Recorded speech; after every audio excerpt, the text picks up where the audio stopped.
Hello everyone. TS EAMCET first phase seat allotments release కావడం జరిగింది.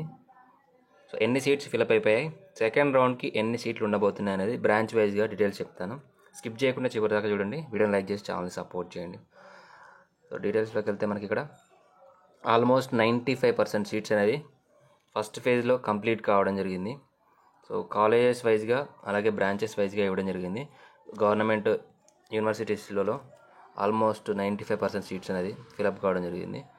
Private యూనివర్సిటీస్లో 99% seats అనేది fill up కావడం జరిగింది. ప్రైవేట్ కాలేజ్లో 96% సీట్స్ అనేది ఫిలప్ కావడం జరిగింది. ఇక బ్రాంచ్ వైజ్గా చూస్తే మనకి సిఎస్సిలో 24,000 సీట్స్, ఆల్మోస్ట్ 25,000 సీట్స్ ఉంటే 99% సీట్స్, ఆల్మోస్ట్ మనకి 25,000 నియర్గా సీట్స్ అనేది ఫిలప్ కావడం జరిగింది. ఐటీలో 4,000 సీట్స్ ఉంటే 4,000 మ్యాక్సిమం ఫిలప్ అయిపోయాయి. ఏదో 1-2 నార్మల్ కాలేజ్లో కొన్ని సీట్స్ మాత్రమే ఫిలప్ కాలేదు. ఏఎంఎల్ అంటే సిఎస్సి స్పెషలైజేషన్కి సంబంధించి చాలామంది స్టూడెంట్స్ చూస్ చేసుకునే బ్రాంచ్ ఇది సిఎస్సి తర్వాత. సో ఈ బ్రాంచ్లో కూడా మనకి 98% సీట్స్ అనేవి ఫిలప్ అయిపోయాయి. డేటా సైన్స్లో కూడా 99.36 ఆల్మోస్ట్. నెక్స్ట్ సైబర్ సెక్యూరిటీకి సంబంధించి కూడా 97. ఆల్మోస్ట్ ఫస్ట్ ఫేజ్లోనే 99%, 98%కి ఎబోగా అన్ని బ్రాంచెస్లలో సీట్స్ అనేవి ఫిలప్ అయిపోయాయి. ఇక మిగిలిన బ్రాంచెస్ చూసుకుంటే సివిల్లో 80%, మెకానికల్లో 71%, లీస్ట్గా మెకానికల్లో సీట్స్ వేకెన్సీస్ ఎక్కువ ఉన్నాయి. ట్రిపుల్ఈలో 80%, ఈసీఈలో 97% ఫిలప్ కావడం జరిగింది. సో మరి సెకండ్ రౌండ్కి ఎన్ని సీట్స్ ఉండబోతున్నాయి? సో మనకి ఓవరాల్గా ఫస్ట్ ఫేజ్లో 78,694 సీట్స్ ఉంటే అందులో 75,200 సీట్స్ అనేవి ఫిలప్ కావడం జరిగింది.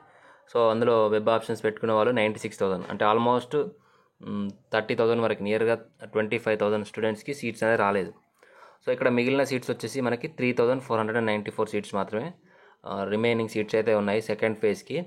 ఇందులో ఎవరెవరు రిపోర్ట్ చేస్తారు ఫస్ట్ ఫేజ్లో, అలాగే సీట్ ఎవరు కన్ఫర్మ్ చేసుకుంటారు అనే దాన్ని బేస్ చేసుకొని మనకి సెకండ్ రౌండ్కి సీట్స్ వేకెన్సీస్ తెలుస్తాయి. సో 23rd తర్వాత ఫైనల్గా ఎన్ని సీట్స్ వేకెన్సీస్ ఉన్నాయనేది తెలుస్తుంది.